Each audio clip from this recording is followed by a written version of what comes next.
হয়, বেয়া দিন চলিছে যোগগুৰু বাবা ৰামদেৱৰ।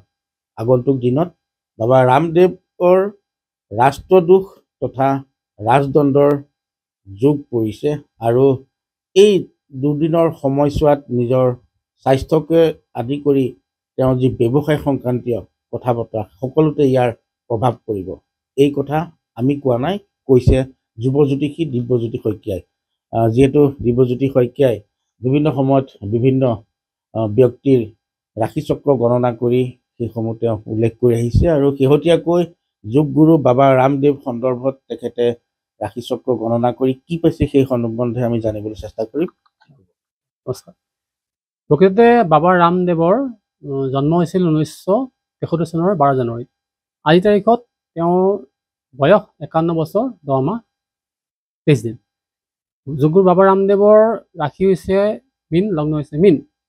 তেওঁৰ লগ্নৰ তৃতীয়ত শনি বক্ৰী, চতুৰ্থত কেতু নিচ হৈ আছে, দশমত ৰাহু ৰবি থকাৰ কাৰণে গ্ৰহণ যোগ আৰু বৃহস্পতি থকাৰ কাৰণে গুৰুচণ্ডাল যোগ।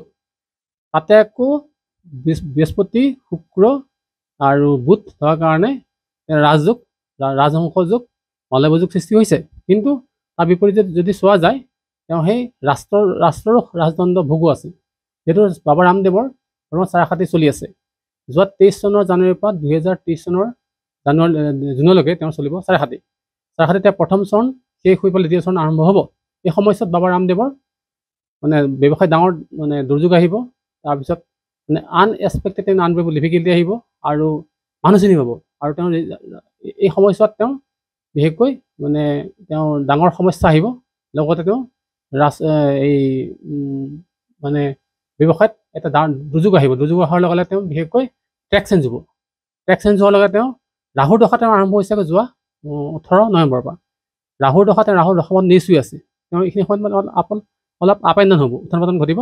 যিহেতু তেওঁ আকৌ একজন যোগগুৰু হিচাপে তেওঁ মানুহক ধৰক ঔষধৰ প্ৰেছক্ৰাইব কৰে, কিন্তু তেওঁ নিজে ঔষধ খাব লাগিব। যিহেতু তেওঁৰ ৰাহুৰ দশা চলিছে, তেওঁ ক্ৰনিক বা এলাৰ্জি বা পেটৰ ৰোগে বিয়া কৰিব।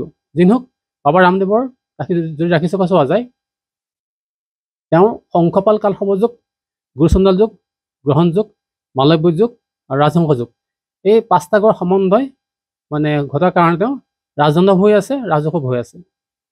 যিহেতু ৰামদেৱৰ ৰাশিচক্ৰত তেওঁ মীন লগ্ন চনত থকাৰ কাৰণে পূৰ্বজন্মৰ সুকৰ্মৰ ফলস্বৰূপে এই জন্মত তেওঁ মহান কৰ্ম লিপ্ত হৈছে।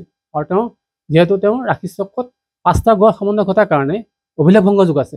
আৰু মানে তেওঁ এনেকুৱা যুগত মানে ৰাজসন্মানৰ লগতে ৰাষ্ট্ৰদোষো আছে। কিন্তু যিহেতু তেওঁ মংগল আকৌ ভাগ্যস্থানত স্বক্ষেত্ৰত থকাৰ কাৰণে তেওঁলোকে অলপ কৰ্মত তেওঁ মানে অলপ কৰ্মত বেছি সুখ পায়, অলপ কৰ্মত তেওঁ ভাগ্যোদয় হয়। আৰু তেওঁ মংগল চক্ৰত থকাৰ কাৰণে তেওঁ আকৌ জিয়াভাগে ৰাস্তা দিছে। মংগল শনি দৃষ্টি বিনিময় থকাৰ কাৰণে তেওঁ আকৌ শত্ৰু হয়। যেতিয়া তেওঁ আকৌ 3rd হাউচত তৃতীয় স্থানত শনি বক্ৰী হৈ থকাৰ কাৰণে ভৱিষ্যতে ৰাজনীতি কৰিলে তেওঁ আকৌ লেং খাব। সেইটো তেওঁ ৰাশিচক্ৰত তেওঁ যোগগুৰু হিচাপে প্ৰখ্যাত বা বিখ্যাত হৈ থাকক, তেওঁ ৰাজনীতিত অহাটো আকৌ ভুল হ'ব। যিনহওক এই তেওঁ সম্বন্ধই 5টা গ্ৰহৰ সম্বন্ধ ঘটি আকৌ তেওঁ 4ৰ্থ স্থানত কেতু বহি পেলাই ৰাহু দশমত থকাৰ কাৰণে তেওঁ শংখপাল কালসৰ্প যোগ, এনেকুৱা যুগত মানে কি মানে সন্যাস যুগৰ সৃষ্টি হৈছে। এনেকুৱা যুগত মানে কি উদাসী হয়, ভৱিষ্যতলৈ উদাসী হয়। আৰু উদাসী হৈ পেলাই আৰু তেওঁ জীৱনত মানে কি কৰ্মক্ষেত্ৰত অলপ ব্যাঘাত জন্মে। তেওঁ ইয়াৰ প্ৰতিকাৰ ফলস্বৰূপে তেওঁ আচলতে তেওঁ যি যোগ কৰি আছে সেই যুগে তেওঁ আচলতে মুখপ্ৰাপ্তি ঘটাব। আৰু তেওঁ এই যিখিনি তেওঁ অনুপযোগী সময় তেওঁ আহি পৰিছে, এই সময়ছোৱাত তেওঁ আকৌ এই যোগবিদ্যাত তেওঁ উত্থানো ঘটাব। আৰু যিহেতু আকৌ তেওঁ চাৰাখাতি তেওঁৰ দ্বিতীয় চৰণ আৰম্ভ হোৱাৰ লগে লগে তেওঁৰ বিশেষকৈ চিকিৎসাজাতীয় সামগ্ৰী বা তেওঁ এই অৰ্থ সম্বন্ধ লেনদেন আৰু ক্ষেত্ৰত তেওঁ উত্থানো ঘটিব। বিদেশত তেওঁ আকৌ মানে যিটো তেওঁ পপুলাৰিটি বা তেওঁ যিটো মানে জনপ্ৰিয়তা হ্ৰাস হ'ব, তেতিয়া শনি আকৌ 3rd হাউচত বক্ৰী হোৱাৰ কাৰণে। আৰু যিহওক আগন্তুক 7 বছৰত বাবা ৰামদেৱৰ মানে প্ৰত্যাহ্বানৰ মুখামুখি হ'ব। গতিকে এইখিনি প্ৰত্যাহ্বানৰ মুখামুখি হ'বলৈ তেওঁ সাজু হ'ব লাগিব।